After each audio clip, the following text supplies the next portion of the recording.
Hello बच्चों, मैं आज आप लोगों को कक्षा 11 का चौथा वीडियो लेके आया हूँ। इस चौथे भाग में, इस चौथे वीडियो में मैं आप लोगों को लंबाई के मापन के विषय में बताऊंगा।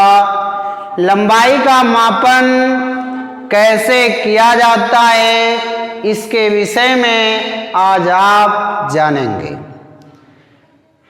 लंबाई का मापन आज पढ़ना है, तो लंबाई का मापन आप मत सोचिए बहुत ही छोटा है। लंबाई का मापन आपको कई चीज़ों को ज्ञान दिलाएगा। इंग्लिश में मेजरमेंट लेंथ कहते हैं इसको। लंबाई के मापन के लिए दो विधियों का प्रयोग किया जाता है। लंबाई के मापन के लिए कितनी विधियों का प्रयोग किया जाता है? दो। पहली विधि है प्रत्यक्ष विधि। पहली विधि क्या है? प्रत्यक्ष विधि। और दूसरी विधि क्या है जिसमें लंबाई का मापन किया जाता है? अप्रत्यक्ष विधि। दूसरी कौन सी विधि है? अप्रत्यक्ष विधि है। प्रत्यक्ष विधि को इंग्लिश में डायरेक्ट मेथड कहते हैं।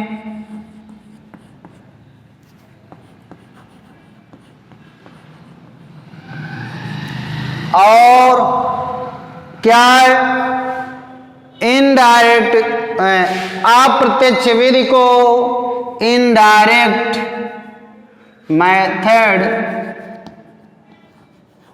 कहते हैं। ठीक। लंबाई के मापने के लिए दो विधियां हैं। पहला है प्रत्यक्ष विधि, दूसरा है अप्रत्यक्ष विधि। प्रत्यक्ष विधि में आप लंबाई को कैसे मापेंगे, इसके विषय में आप देखिए। प्रत्यक्ष विधि में लंबाइयों का मापन सीधे किया जाता है। ध्यान देंगे, पहली विधि जो आप पढ़ रहे हैं ये प्रत्यक्ष विधि। सुनिए कैसे लिखेंगे। इस विधि में लंबाई का मापन सीधे किया जाता है। इस विधि के मापन के लिए कुछ यंत्रों का प्रयोग किया जाता है। किसमें? प्रत्यक्ष विधि में। हो गया। प्रत्यक्ष विधि में वो यंत्र कौन कौन से हैं? पहले सुनिए, मीटर स्केल। प्रत्यक्ष विधि में क्या है? Metre scale. अब मीटर स्केल के द्वारा किसको मापा जाता है? मीटर स्केल के द्वारा लंबाई का मापन किया जाता है। किसका मापन किया जाता है? लंबाई का मापन किया जाता है। दूसरा आपका है वर्नियर कैलिपर्स। Vernier callipers.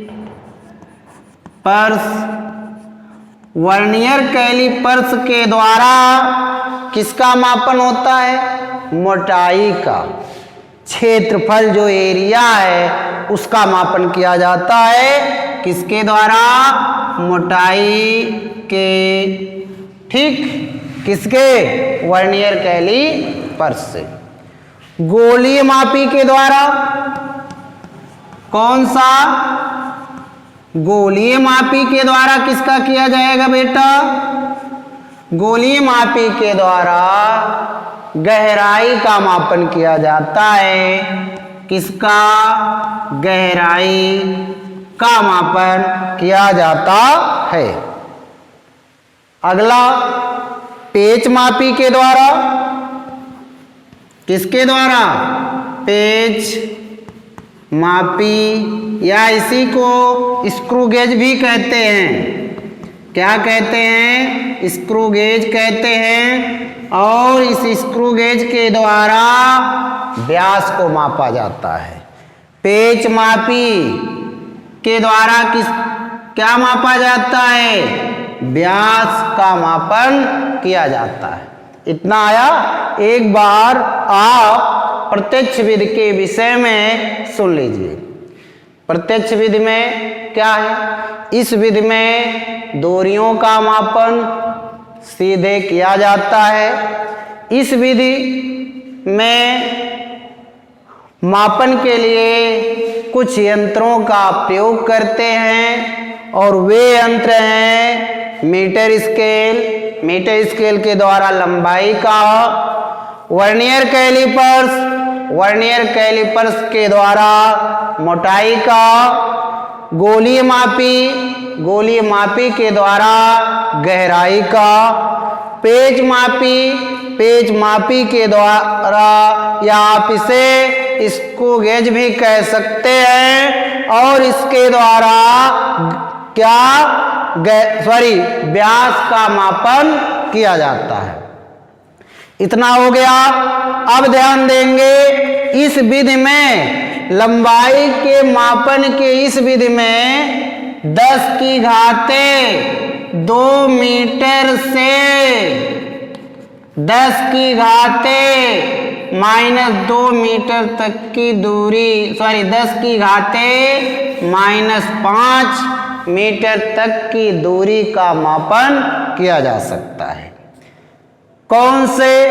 प्रत्यक्ष विधि में। प्रत्यक्ष विधि में कितने का मापन किया जा सकता है? 10 की घाते 2 से 10 की घाते -5 मीटर तक की दूरियों का मापन किया जा सकता है।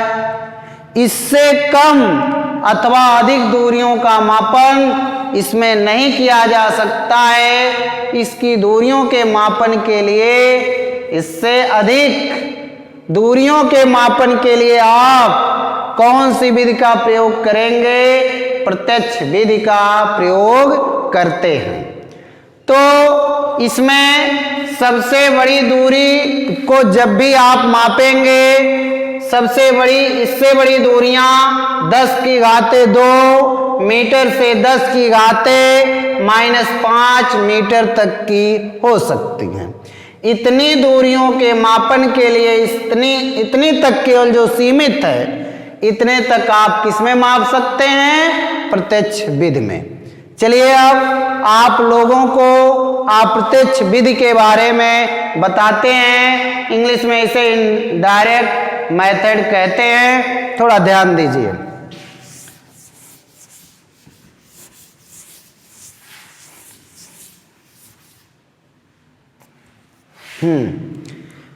अप्रत्यक्ष में यदि हमें 10 की घाते 2 मीटर से अधिक, मतलब से बड़ी दूरियों का मापन करना है, तो हमें अप्रत्यक्ष विधि का प्रयोग करना होगा। अप्रत्यक्ष विधि में आपको मैंने बता दिया 10 की घाते 2 मीटर से अधिक हो या 10 की घाते 2 मीटर से क्या हो? कम हो, तब भी आप किस विधि का प्रयोग करेंगे? अप्रत्यक्ष विधि का प्रयोग करेंगे।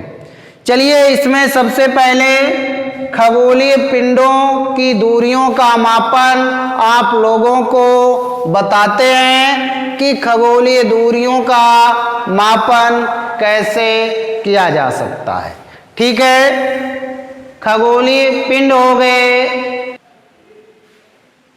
और एक चीज ध्यान देंगे, अप्रत्यक्ष विधि है।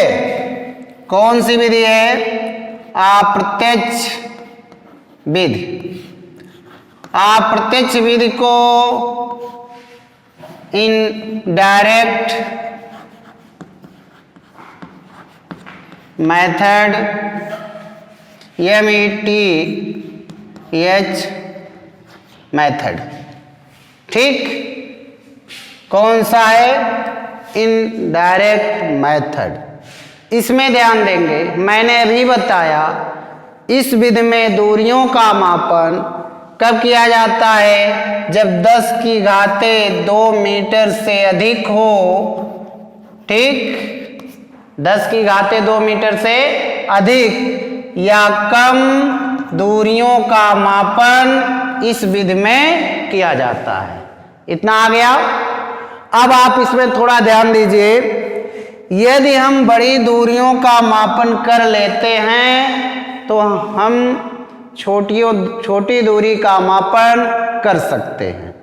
यदि हम बड़ी दूरी का मापन कर लेते हैं तो छोटी दूरी के मापन करने में आसानी होती है। चलिए अब बड़ी दूरियों के मापन के विषय में बताया जाए कि बड़ी दूरी का मापन कैसे होगा। बड़ी दूरी के मापन के लिए आपको सबसे पहले खगोलीय पिंडों की दूरियों के मापन के विषय में बताएंगे। ये देखिए क्या है, अप्रत्यक्ष में खगोलीय पिंडों की दूरियों को मापना। चलिए क्या है खगोलीय, क्या भैया, खगोलीय पिंडों का मापन। मतलब आप यहीं से पृथ्वी से ही खगोलीय पिंडों का मापन कैसे करेंगे। ये देखिए, ये हो गया पृथ्वी। क्या है, पृथ्वी। चलिए भैया, पृथ्वी है। पृथ्वी पर ये व्यक्ति कोई खड़ा है और वो व्यक्ति यहां से किसको देख रहा है, आकाशीय पिंडों को देख रहा है। मान लीजिए चंद्रमा को वो देख रहा है। क्या है, चंद्रमा। किसको देख रहा है भैया, यहां से चंद्रमा को देख रहा है।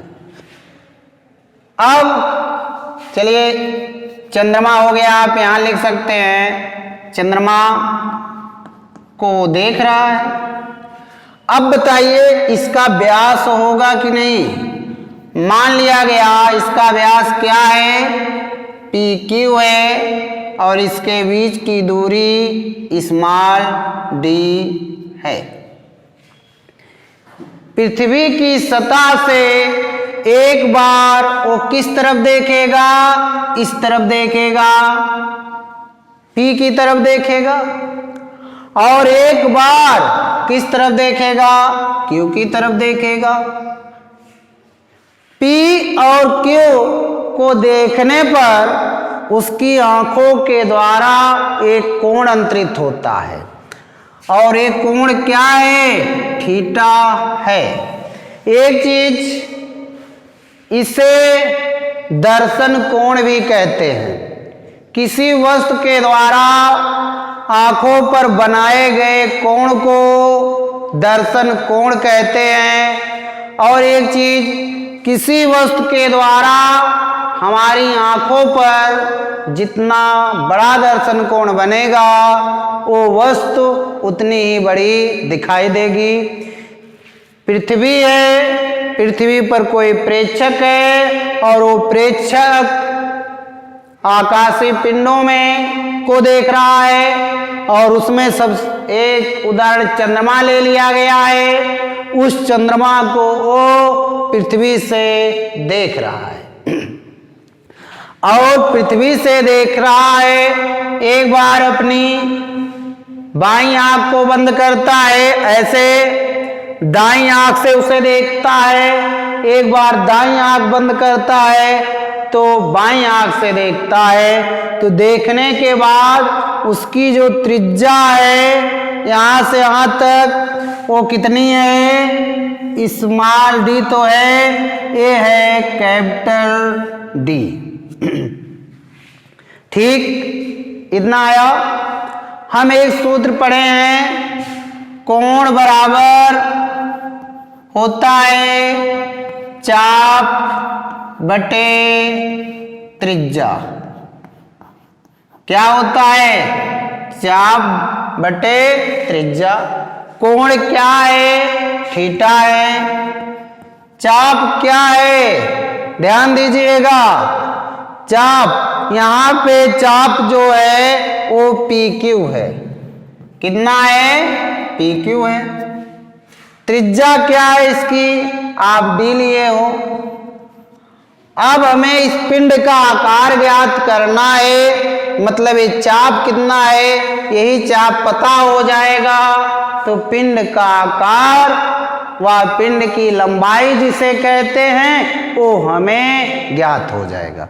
चलिए अब PQ हमें निकालना है। PQ बराबर क्या होगा? D इंटू थीटा होगा और यही क्या होगी? उसकी लंबाई होगी। इतना आया समझ में? आगे चलिए, दूसरी विधि है, खगोलीय पिंडों का मापन था। दूसरी विधि है लंबन विधि। कौन सी विधि है? लंबन विधि। क्या है उसे देख लीजिए। अब लंबन विधि क्या है? बहुत अच्छी विधि है, इसे आप थोड़ा गौर से देखिएगा, आपको दिक्कत नहीं होगी। चलिए, लंबन विधि द्वारा दूरियों का मापन करते हैं। किसके द्वारा? लंबन विधि द्वारा दूरियों का मापन। ध्यान दीजिए, दूरियों का मापन कैसे होगा? कौन सी विधि से? लंबन विधि से। यदि हमारी आंखों के सामने कुछ दूरी पर क्या रखी गई है? वस्तु रखी गई है। ये हमारी आंखें हो गई। ध्यान दीजिए, नेत्र ये है। एक बार हम अपनी बाईं आंख को बंद करें और बाईं आंख को बंद करने के बाद उसके निचले सिरे को देखें। यहां से जब हम इसे निचले सिरे को देखते हैं तो कहां पर मिलती है? यहां पर। जब हम अपनी दाहिनी आंख को बंद करके दूसरी तरफ देखते हैं तो कहां पर मिलती है? दूसरे सिरे यहां पर मिलती है। ठीक क्या है? जब हम किसी वस्तु को अपनी आंखों के समीप रखकर एक बार अपनी बाईं आंख को बंद करके दाईं आंख से देखते हैं और एक बार दाईं आंख को बंद करके बाईं आंख से देखते हैं तो हमें दो अलग अलग बिंदु दिखाई देते हैं। उन्हीं अलग अलग बिंदुओं के बीच की दूरी को लंबन कहते हैं या लंबन विस्थापन कहते हैं। आ गया समझ में? यदि हम अपनी आंखों को बंद करके, दोनों को नहीं, यदि हम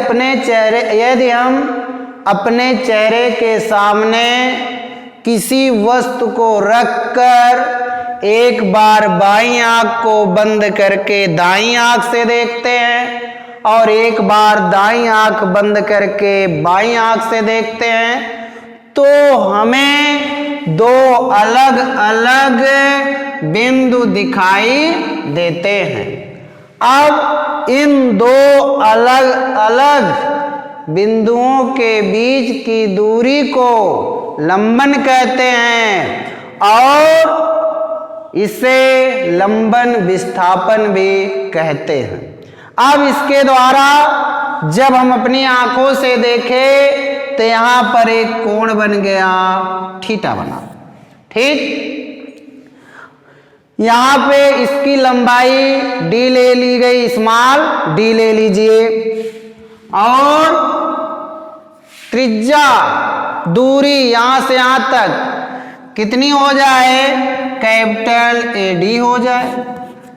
यदि तब हमें इसकी लंबाई निकालनी हो तब क्या करेंगे? हमने तो अभी बताया कि हमने कोण पढ़ा है, कोण बराबर होता है चाप बटे त्रिज्या। क्या होता है? चाप बटे त्रिज्या। कोण थीटा, चाप क्या है? डी, और त्रिज्या क्या है? डी। इतनी चीज, ठीक। देखिए चाप क्या है, सॉरी चाप आपका डी है और यहां से त्रिज्या क्या है? Capital D. दूरी अगर आप इसका निकालेंगे तो हो जाएगा डी अपान थीटा, इससे ए आप निकाल लेंगे। इस विधि का प्रयोग हम बड़ी दूरियों पर स्थित पिंडों व ग्रहों की लंबाइयों के मापन में करते हैं। जैसे पृथ्वी से कोई ग्रह निकट है या तारे निकट हैं, उनकी दूरियों का अगर हमें मापन करना है, उनकी लंबाई कितनी है इसका भी यदि हमें मापन करना है, तो हमें इस विधि का प्रयोग आपको आगे दिखाई देगा। आगे दिखाएंगे कैसे आप इस विधि का प्रयोग करते हैं, थोड़ा देखिए। चलिए, इस विधि के द्वारा हम क्या करेंगे?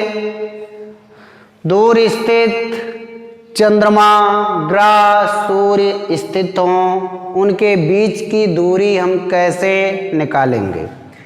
ये पृथ्वी पर दो वेधशालाएं हो गई, एक आपकी ए हो गया यहाँ पर और एक यहाँ पर बी हो गया। दो पृथ्वी पर दो वेधशालाएं हो गई। वेधशाला माने जानते हैं वहां जहां पर प्रयोगशालाएं होती हैं और वहां से हम किसकी दूरी को देखते हैं? चंद्रमा और तारे की दूरियों को देखते हैं। एक बार आप इस वेधशाला से ये चीज निश्चित है, पृथ्वी पर स्थित दो वेधशालाओं की दूरियां हमें ज्ञात होती हैं। मान लीजिए एक बंदीपुर में है, एक कहाँ है? जलालपुर में है वेधशाला। जलालपुर से आप तारे को देखना चाहते हैं और बंदीपुर से आप इस तारे को देखना चाहते हैं, लेकिन हमें इन दोनों के बीच की दूरियां क्या होती हैं? ज्ञात होती हैं। मान लीजिए यहां पर एक तारा है, एक बार इस वेधशाला से आप इसे देखेंगे, ठीक। इस वेधशाला से सूक्ष्मदर्शी के द्वारा, दूरदर्शी के द्वारा आप इसे देखेंगे। फिर इस वाली वेधशाला से आप इसे देखेंगे। देख लिए कि नहीं देखे? जब आप इसे देखेंगे तो इसके शीर्ष पर एक शंख की आकृति, मतलब यहां जहां दिखाई देगा एक शंख की आकृति बनेगी। अब यहां से देखने में आपने थीटा कोण लगाया, थोड़ा देखिए क्या, ठीक। देखिए ये वेधशाला है बेटा, इस वेधशाला की दूरी स्मॉल डी हो गई यहां से यहां तक। अब हमें इस सूक्ष्मदर्शी के द्वारा इस तारे को इधर देखना है, तो इसे सूक्ष्मदर्शी के द्वारा हम जब घुमाएंगे तो यहाँ कितना ये घूमेगा? θ1 कोण घूम जाएगा, इधर घूम गया। खगोलीय दूरदर्शी से फिर इसे जब देखेंगे इस तारे को, तो यहाँ पर आपको ये दिखाई देगा। तब आपको इसके अगल और बगल, इसके इधर वाले तारों को देखने के लिए आप खगोलीय दूरदर्शी को थोड़ा सा जब घुमाएंगे तो यहाँ पे कौन सा कोण बनाएगा? θ1। यहाँ पे कौन सा कोण बन जाएगा? θ2। और इसके शीर्ष से अब देखेंगे ध्यान से, अब आप इसके सिर से आप इस पे लंब डाल सकते हैं। ए कोण कौन सा हो जाएगा? θ1। ए कौन सा कोण हो जाएगा? θ2 हो जाएगा। अब पूरा कोण मिला करके कितना हो जाएगा? θ1 प्लस θ2। देखिए एक बार और इसे क्लियर कर देते हैं। ये है आपकी आंखों से पृथ्वी से दूर एक ग्रह है या तारा है, उसे पृथ्वी से 2 आपको बताया गया वेधशालाएं हैं, उस वेधशालाओं से इसे देखा जा रहा है। पृथ्वी पर 2 वेधशालाएं निश्चित रहेंगी, उनकी दूरियां निश्चित रहेंगी। जैसे एक वेधशाला आपका ए है, ये बंदीपुर में है, दूसरी वेधशाला आपकी बी से दिखाई गई, ये है जलालपुर। तो हमें बंदीपुर और जलालपुर के बीच की दूरी पता है, तो वेधशालाओं के बीच की दूरी क्या हो जाएगी? डी हो गई। ठीक। अब चलिए एक बार इस वेधशाला से ए से देखता है यहां पर, और इस वेधशाला से उसे यहां देखता है।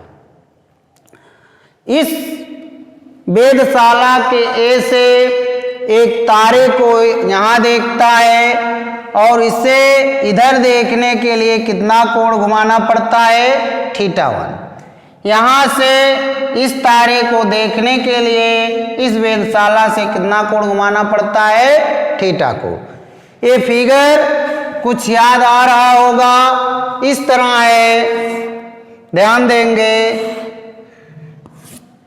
इसमें एक चीज, 2 समांतर रेखाएं, कौन सी? एक नियम है नोट क्या है? 2 समांतर रेखाओं को एक त्रियक रेखा काटती है। 2 समांतर रेखाओं को एक त्रियक रेखा काटती है, और उसके द्वारा जो अंतरित कोण होता है वो क्या होता है? समान होता है। चलिए दूरी आप निकाल रहे थे इसकी, तो क्या होगा? θ आप पढ़े हैं क्या? ये 2 समांतर हैं कि नहीं? 2 समांतर रेखाओं को एक त्रियक रेखा काटती है, और उस त्रियक रेखा के द्वारा जो अंतरित कोण होता है वो क्या होता है बेटा? समान होता है।